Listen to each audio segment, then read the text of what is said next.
Perfect. I heard on the way into work this morning on the classic rock station that today is I think it's the 37th anniversary of Jim Morrison's passing away. And then they played Roadhouse Blues right after. They were like, remembering Jim Morrison. So I was like, I got to make a jam track for that when I get to work for the live Q&A session today. So that's available for you to download. It's I kind of simplified it a little bit. It's just 8 measures, I believe, of the 1 chord. Then it moves to 6 measures of the 4 chord. And then you have this on measures 7 and 8 to kind of cap off the basic part of the form. So it's based around the 5 chord and then the sharp 5. And then it has, I think, 2 or 4 measures of the 1 chord. And then it goes back into the form. So download that, and it throws you for a loop because it's not a traditional change as far as when the chords change for the blues. It is still the 1, 4, and the 5 chord, but you really have to think, okay, when is the 4 chord coming and what is it? It's in the key of E, so it's a 4 chord. That is E, F, G, A, G sharp, if you're thinking about major. So A, when it moves to the A chord, think of, okay, either switch to an A minor pentatonic, or what I did is I thought about just the A triad to start off with, like this. Right. It's nice. It actually gives you a lot of time on that A chord, too. Yeah, it's not like it's only hitting for 1 or 2 measures, so you get to really experiment with that, and I really like that. Anyway, download it. That's a really good jam track, and it pertains to one of the questions also that's in the... Oh, I great. cheated. I looked at the inbox already for the Q&A session, so... Awesome. Well, I'll just mention while we jump into questions and stuff, feel free to send them in. Yeah. Everything, or I should say nothing is off limits, I guess, when it comes to guitar stuff. Maybe keep it guitar Everything is off limits. Everything's off limits. But yeah, we'd love to talk to you guys. Send in any questions using the chat kind of box below. There's a box down there that says questions. You can enter it in and send it off to us. Or you can enter it into the chat, which it looks like there might already be one in there, and we'll try and grab those too. Those are a little bit harder sometimes for us to get, but we'll do our best. Right. Okay, well, should we jump right into the first one? I'm game. I'm good. Okay. Let's do it. So, this is there's 2 questions in here for this one. So, this is number 1 here from Louier X22. I'm sure I screwed that up. Question number 1, is there a recommended amount of time we should spend each practice session on playing with the jam tracks? I don't feel that I spend enough time playing versus trying to learn scales and chords. I am in the same boat as you. I always get caught up in working on technique because I like to try new things out. I'm in the middle of this right now. I'd like to try new things out as far as picking, left-hand stuff, and so I spend a lot of my time doing that. What we should be doing is playing along to music. This may sound arbitrary, but I would spend no less than 20% of your practice time working on jamming to tunes and applying things to music. So somewhere between 20 and 60%, something like that. Depends on your goals and what you're doing. But if you're learning your minor pentatonic scale or your blues scale, right? Yeah. You can only spend so long on that before you get really bored and it starts to feel like, okay, this isn't doing anything for me. So maybe if you have an hour to practice, maybe spend 5, 10, 15 minutes on technique, then 5, 10, 15 minutes on learning a new scale, or 5, 10 minutes on theory, like learning, okay, I know this is a root, this is a root, this is a root, or whatever it is, learning about the major scale, and then spend the rest of the time working on music, man. Whether you're learning a song, that is musical practice, or you're jamming to a jam track. That's what I would do. And you can always work on a lot of technique stuff you can work on along to music too, right? There's a lot of ways that you can for sure. And the good thing about that is once you get past the initial memorization of it, it's like as soon as you start to pull up a jam track and do it, make it too, you have some kind of context or harmony behind what's going on, and you have a steady beat, which is going to help you your timing get better faster. Right. Yeah. And I'm guilty of that. I need to do that more, 100%. I need to bust out my looper pedal again. Like when I was using that was a really productive time in my life. I need to do that more. So.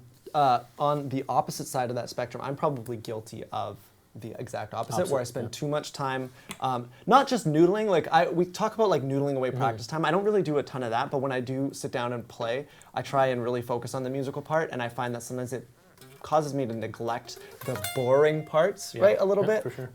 So I find, like I could probably have better technique stuff. There's probably other things I could work on, maybe even just like metronome stuff I could be working on if I want to improve my speed. But I choose not to, but I don't know if that's the best thing. So I think there's a balance somewhere, right? Like Andrew and I have very different goals as far as playing goes, and that's reflected in what we spend our time on. But like we're also drawn to what we like. Yeah. So and that can kind of, I don't want to say cripple you, but it can kind of make you weak in areas that you're not as drawn to. I just think it requires like some extra discipline. It does, right? and it requires a plan. Yeah, no doubt. Yeah. Cool. Next question here from the same fella, Louier X22. Question number 2, what are the key exercises you recommend to increase speed in finger picking? Now, I'm not in finger picking mode, so this is going to be a little rusty, but that's okay.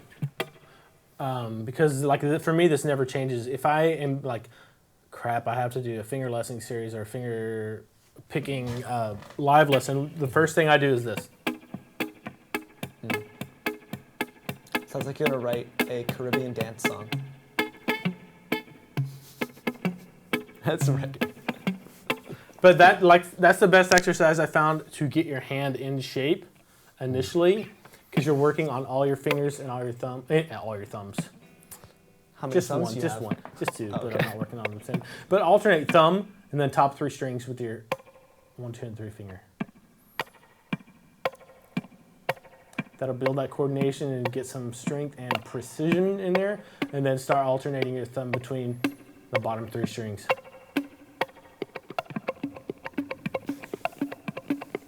And for me, that's pretty sloppy right now. There you go, that's a little bit better. But that's step number 1, and take that as slow as you can. If you're just now building the coordination for that, that to me is really good. And then after that, I start doing rolls up.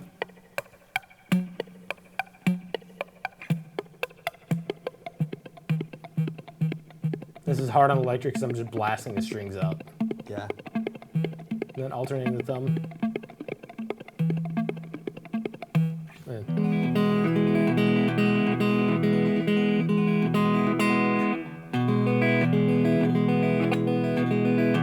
And then the opposite, start off on your ring finger and then just come down.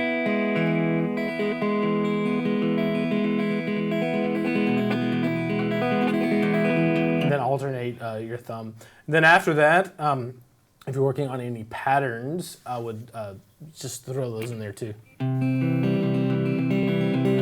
Because, like, to me, a bigger question than speed for finger picking is accuracy. If you can play fast and it's not accurate, it's worthless.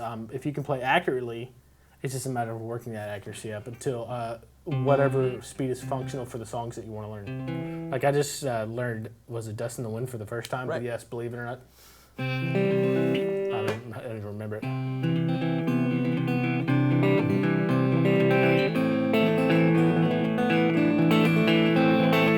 It's not a question of speed, it's accuracy for me. And those types of exercises that I just showed you at the beginning, or like when I first started talking about this, are things that have really helped me build accuracy. And a lot of it is, like on this guitar, it's not, the strings aren't spaced like my acoustic, so it's just a matter of getting used to whatever guitar you're playing on. I find with a lot of stuff like that, like I can't do that. I'm not a finger picker. I do things very differently. Yep. We've talked about this before. But one thing that I know is like, because you're not looking, right? Like when you're doing those exercises. And it's just like the muscle memory portion of It's those critical, things man. is so important. Yeah. And it unfortunately comes from going slow and just doing it, practicing, putting the time in, right? Yep. And obviously doing it the right way, but it is gonna take you some time because like if I'm like Nate is not looking at the strings and if he's skipping strings and stuff like that, it's a muscle memory thing, right? Those distances. And like I'm not even, that's maybe 50% of where it should be for me to play that song, like in public. Right. But it, like, just going over that a few times here, it felt pretty good, but I could tell, like, I need to sit there and not even play chords and go slow. Right. For, like, a few more hours. Yeah. And that's if you, like, want to get those, like, perfect back kind of up to snuff, right? Yeah. Yeah, I find that especially important for some reason with the right hand stuff. Yeah, I mean, I'm always looking at this, and then, like, it's easier to feel where the notes are left hand to me. It's a lot harder whether I'm finger picking or picking single notes to see where the strings are. Well, I always notice that's my first thing that goes when I try a new guitar, right? The bridge feels a little different. The string spacing's not playing in between the exactly the strings. same, and it's like you're not quite accurate. It's funny. We're gonna grab one from chat now, because I see one in here. So this is from JD Tackett80. Hello, I can't get the partial F chord down. Any advice? Partial F chord. Sure, we'll see about that. I was just writing a script on this the other day for a new course that's coming out later this year. So it's fresh in my mind. Okay. So first of all, I would start off with this type of partial F chord. So not the whole bar chord and not the kind where you bar your index finger on the top 2 strings. Just this one.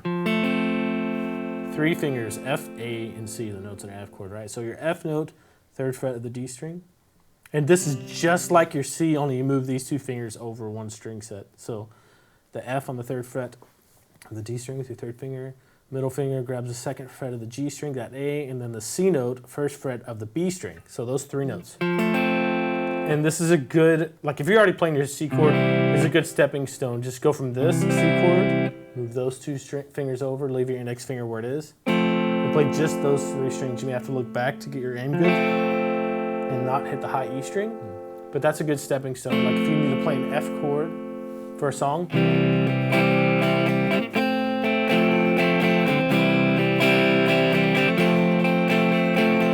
and what I do is I mute the high E string with my pinky. Point that out, yeah. Just because I don't want to sit here and have to concern myself if I accidentally hit that high E string, so I just mute it with this hand right here, this pinky. And a other little trick I notice when I do it, I mute it naturally with this finger. Yeah. Because it lays over Yeah. it, right? So Yeah. that high I didn't E think string about that. gets muted there. It's good. Like mine isn't as much because I'm like right on the tone. Yeah, I see that, yeah. Because that's a chord I use a lot as F major 7 with that high open high E on top. Makes sense. So I don't use that at all. So I would do both. Mute it with this finger, lay it over, that index safe. finger, and then your pinky too. Oh, that's handy actually. Yeah, that's comfy, doing the pinky. Yeah. So once you get that done and you say, okay, I can play that, then go on to the 4-note version where you're barring the top 2 strings with your index finger. Don't even worry about the rest of the chord at first. Just get this down. If you can't do that, the rest of the chord is going to be really tough. So just experiment with barring more than 1 string at the same time. So B and high E string, 1st fret. And if it sounds like this, check everything, clean chord tips, elbow in, finger right behind the fret. Make sure you're pushing down hard enough to make sound, but not so hard where it makes the string sharp. And then once you can do that, add in the 2nd finger. That's not too hard. The hard part comes when you have to put this 3rd finger out, just like when you're learning your C chord, right? So just go 1 step at a time. 3 notes, then bar, the top 2 strings, and then these 3, and then all 4. And do the same thing. If you're having trouble with this, bring your elbow in, bring the guitar up a little if you need to with like a strap or something, and right behind the frets. It's going to be just like when you're learning your C chord. You just have to take time and pay attention to every little detail. One little thing I'd suggest trying, and this is going to depend on your body makeup, but I find it so much easier, honestly, so much easier to bring my thumb over and do that small shape than have my thumb on the back. I don't know why. Do you notice that? That one's not too bad. Oh, I can hardly even do that one with my thumb on the back. Yeah, try it both ways then. The cool thing about what Andrew's doing is when you get that down, you're already going to be poised to get this F right here. Big F, and you can mute the A string, and then you have this a big sounding full F chord. Yeah. And if you want to, Andrew's way of doing that bar chord is a real big help to a lot of people. So basically, it looks kind of like a C chord at first glance, but you're just playing this. Yeah. So the same thing here. Yeah, place your pinky on that D string and then come grab the 3rd fret. See, my finger's like, eh. I know. But it works. Yeah, and I think that's just like that important thing where some people just have weird shaped hands, or the way that maybe they're stronger in some muscles than others, and some ways are more natural. Yeah, try multiple things and see what works best for you. Yeah. Cool. Grabbing another one from chat. This one is from David L. Is there a big sound difference that is noticeable by beginner or intermediate players between an American-made and a Mexican-made Fender Strat? To me, the sound is bigger on. Obviously, the sound is bigger. The difference is bigger on feel. To me, what guitar was I playing? Oh, that Traveler guitar. It felt like an Indonesian-made Strat. Okay. Yep. And that has a very specific feel to me as far as the frets and just the feel of the wood. I would say feel is more.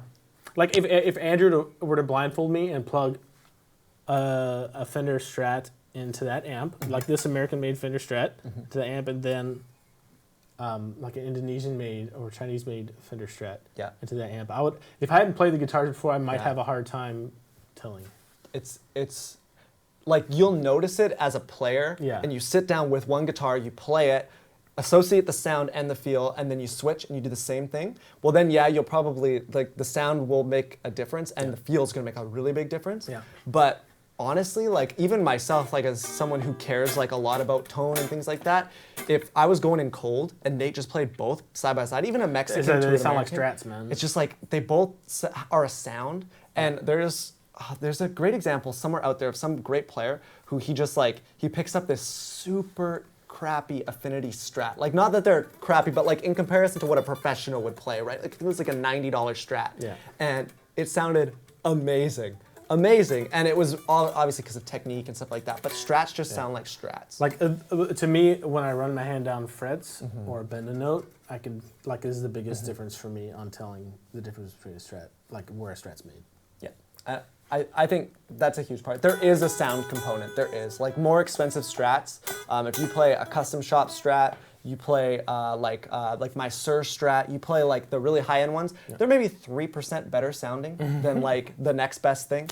It's like, it's so minuscule, but you might care about it, you might not. It's up to your ears. You gotta let those be the judge. Yep. I will recommend, as I always do, the Classic Vibes series Squires.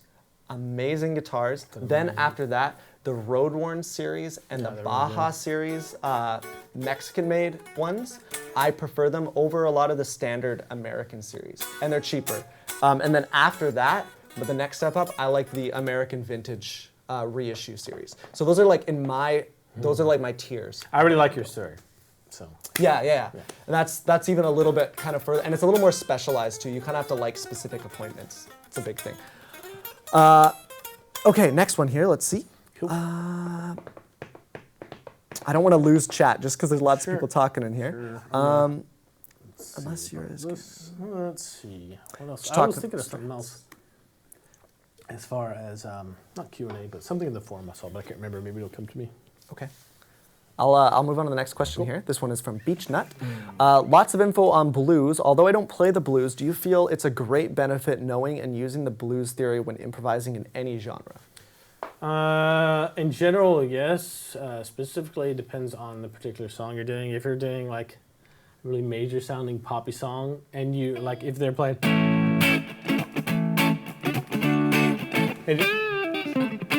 it's not quite right. You're like, whoa, and they want to hear. Very straight. So it just depends on the song, but it's always great to have it in your back pocket in case you need to. You need to throw it in every now and then because blues permeates pretty much every style of music I can think of at some point or another. So. Yeah, I agree. And one of the cool things about blues compared to some of the other genres is when you get into soloing a little bit, the nice thing is with the kind of the blues scale, you don't have to worry at first about chord changes at all. Yeah. You're kind of just safe everywhere. What sounds good. Exactly. Yeah. And so it's just easier to get into. It can be a little bit rudimentary and stuff, and as you get better and stuff, you may find that you want to just stick to the blues, but in a lot of cases, you'll just use that stuff and it will grow into the other genres you want to play. And if you like understand how the sounds of the blues are being created, then it's going to make it a lot easier. Being like, oh, that's just this, or that's just this. Because in general, I think blues is a little more weird than. I mean, it is because it's that hybrid key thing, right? Play some blues.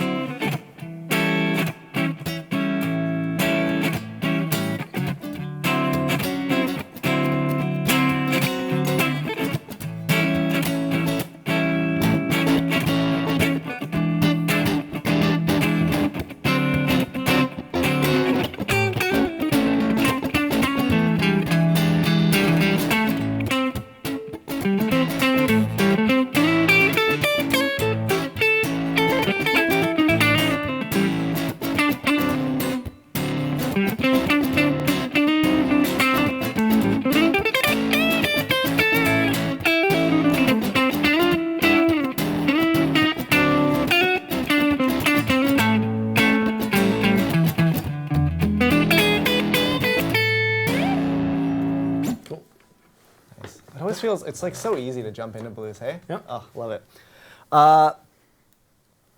Okay, cool. I hope There's that a answers bug my in here that's driving us crazy. So if you see the us, fly? Yeah, I we're know. not losing it. We're just, we're losing it, but losing it on the bug. Okay, this one's from Les Acadians. Hi, Mr. Clarke. Hi, Mr. Savage. I was just wondering, do you remember what was the most difficult to learn when you were starting to learn guitar? So far, for me, legato is the most difficult. That's a good question, I've always struggled with alternate picking, and I'm constantly researching it and trying to get better at it and trying different techniques. So like alternate picking, it's been the hardest for me. That and playing over chord changes, which is getting better. And a lot of that has to do with like triads and the cage system for me. And then a lot of the alternate picking stuff has to do with watching Troy Grady stuff on YouTube. So yeah, I mean, those that two guy things is for the, me. like, check out Troy Grady. His stuff for picking and stuff is awesome. It's actually a really tough question because there's lots of things that I'm like just bad at and I just don't do them. Like, if someone Well, what did you have to work hardest to get under your belt that you use a lot? that I use a lot? Ah, man, that's so hard. I would say what's affectionately called skank picking. Okay. Which is kind of like the technique I use a lot where I strum all the strings but I only play one note. Yeah. So like that kind of stuff, like, That sounds good. so being able to do that, I think it took me a long time because every single time you do any movement, you're moving another finger to always make sure you're muting everything. And I think that probably took the most time, and it's like my favorite thing. I use it all the time, and the nice thing about it is you can be lazy with your right hand, so especially if you're like standing and playing, or you're playing like a show or something, and you're not paying full attention to like where your hand is picking. Yeah. You can kind of like get away with it and just really feel it. That sounds fat. And it does sound fat, yeah. And some of like that inconsistency that you hear, like, I'm trying to, like sometimes you get like the extra strings ringing out a little bit. Yeah. When you're playing in a band, that just like disappears. So it's kind of nice. Like it's a little bit lazy, but obviously it's a cool sound. Stevie Ray Vaughan used to do it a ton. I was listening to Kenny Wayne Shepherd for the first time this Okay. past weekend. Yeah. For the first time in a long time, and I was like, oh yeah, it sounds right. He does a lot of that too. He does, yeah. It's kind of like, it seems synonymous with like that strat Stratty, sound, hey? bluesy, yeah. Yeah. Is that legato? I mean, you just mentioned legato being the hardest. Legato's definitely a challenge. The importance of a well set up guitar when you're learning legato is like so important, hey? I don't know, that's what I found when I was learning it, like having a nice sounding guitar, it's like trying to play legato on like an acoustic, bad sounding, like an acoustic versus an electric, and it's like, oh, electrics, it's a lot easier to work a lot harder with an acoustic. It can be that drastic. That trill exercise on acoustic, like it made everything, after that, everything was pretty easy. And you have to maintain it though, that's the thing. If I try to do that exercise on acoustic after like a month of not doing it, then it's hard to have to kind of ramp back up to speed. But that exercise is really good, and just being very intentional with it.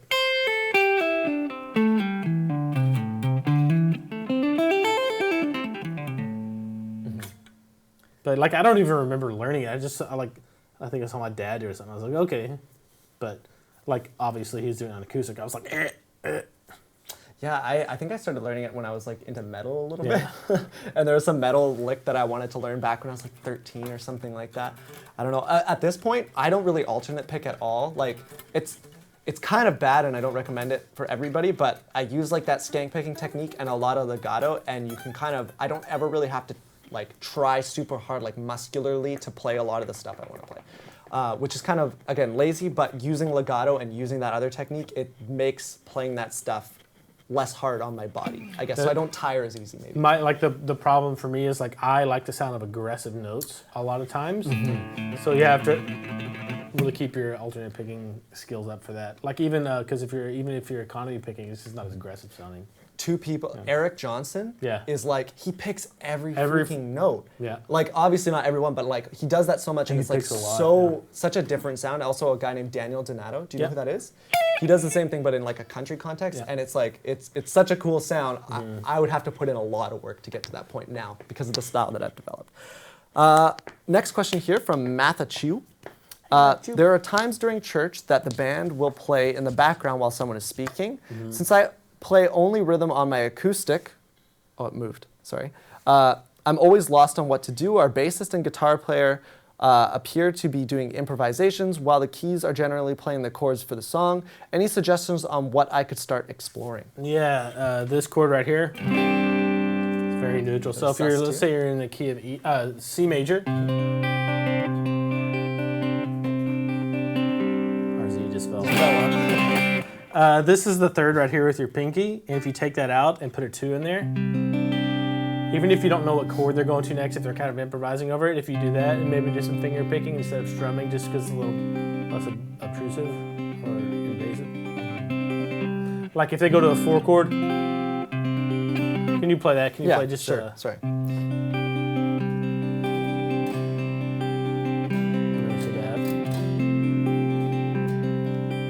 Now go to the 5. Hey, I didn't know this trick. Go back to the C. 6. Or 6?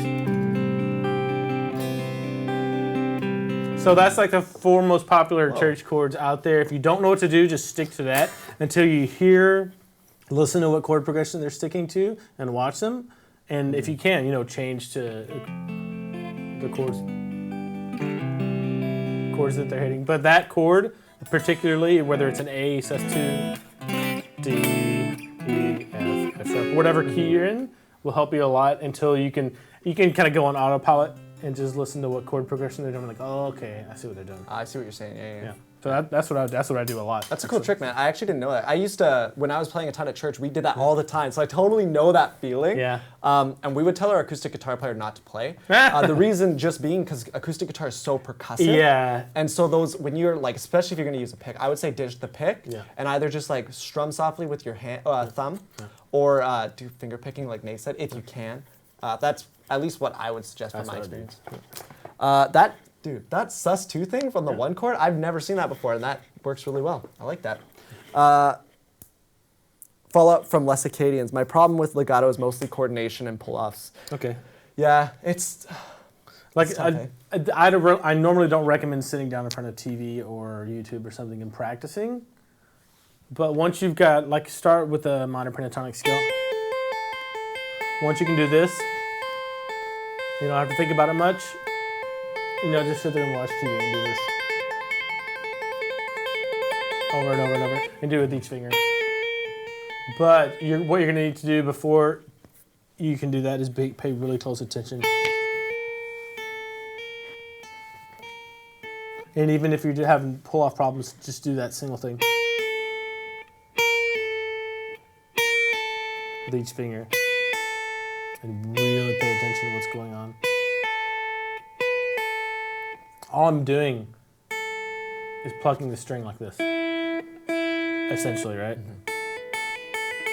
So, and just do that with each finger. Once you can get to where you can do, then it's just a matter of building strength and coordination, which you can do anywhere, anytime, even if you're not really concentrating on it that much. Another question here from Beechnut. Inversions. Having difficulty with Asher Kurtz's open and closed triads. Any recommendations? Should I just stay with the caged system? That's the exact same thing. Asher's course is just another way of explaining the cage system. It's a little more, it's a little less step by step. I would go through the caged course on the site first, but all he's doing, he's going through it faster, and he's doing some spread triads in there, which requires a little more brain power. But I would start with your E-shaped bar chord, first of all, and pick out all the triads in there, because there are 3 really important shapes in this one. The first one is the top 3 strings, which is the first inversion. The third is in the bottom. And being able to visualize the shape while you're doing this is really important. The next shape, you take the note off of the top, take it off of there, and put it in the bottom. So that was a root on top. Now we're going to put that on the bottom here. Those notes are still in this chord. We're just doing those notes individually, right?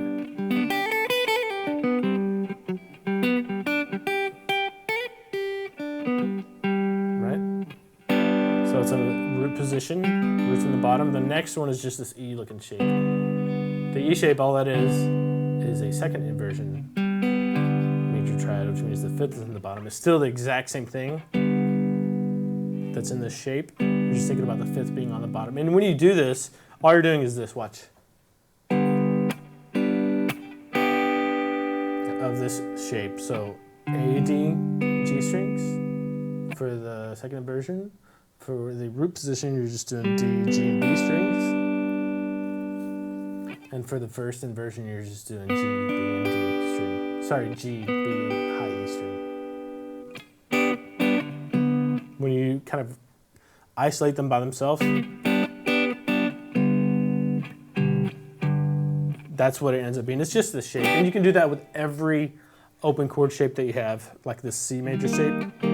Same exact thing.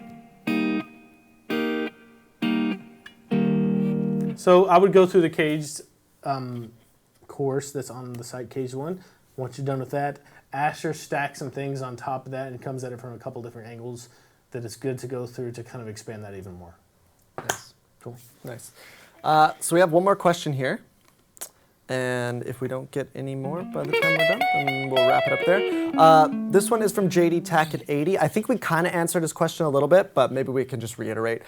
Can't get a clean sounding partial F chord. Okay. I don't know how to approach bar chords. How can I get my fingers to start moving in the odd positions? Okay, it's going to be just like when you're first learning your open chords. If you think back to that and how tough it was for you and how much work you had to put in it, you're going to have to do the same thing here. But the cool thing is you already have some basic coordination down from your open chords. If you're doing that partial bar chord, the F, again, the first thing I would do is make, like we were talking about those triads earlier, just those 3 notes at first. Just concentrate on that. That's step 1. Once you can do that, work on just this partial bar chord every day for a couple of weeks until you can go right to it, or however long it takes. Right? It may take you 2 days, it may take you 2 weeks. It's fun. And then start to move it around. Make sure your index finger is right up next to the fret, elbow in, and then start to add the other pieces in once you can do that. Next piece. Like Andrew said, you can use your thumb down here, or you can use a bar. Now, when you start to create bar chords, one thing you can't really, most people can't overlook or skip is just developing the ability to play bar by itself. If you skip that and go straight into being like, I want to play this bar chord shape, it's going to sound like this, and you're going to be frustrated. You need to take some time to build the strength and coordination and technique with your index finger and this clamp. So index finger right behind the fret. Experiment with vertical placement, because we all have these little crevices on our fingers that tend to meet the strings. So find the spot that works best for you and find out how much pressure is enough to make a clean sounding bar, let off. So it starts to sound bad. But don't push too hard, or you're going to be wasting a lot of energy and it's going to be frustrating for you. But like my elbow is like all the way in to the side of my body. Don't kink your wrist too far this way or the other way. It's going to make things really difficult, so experiment with a sweet spot for that too. And then as you keep these things in mind, just work your bar up and down the fretboard. And get to where you can do that consistently. This is like a huge step. You need to, spend 5-10 minutes a day in your practice sessions on this for a few weeks, and then once you're done with that, you can start with the E minor shape. It's a little bit easier than the E major shape with your 3rd and 4th fingers there.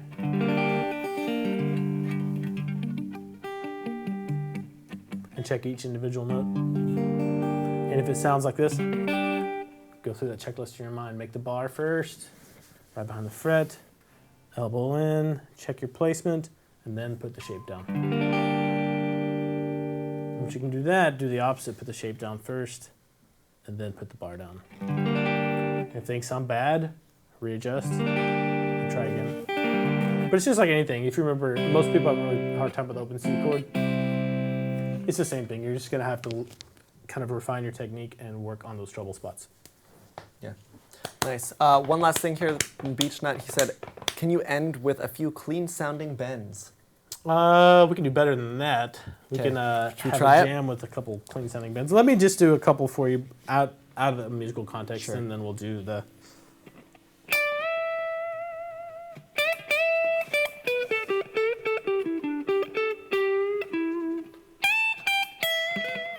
Those are super clean, actually. Yeah. Those are nice. Cool. Very Cleaner accurate. than I thought I was good. Yeah. Okay. All right. Ready? Yep.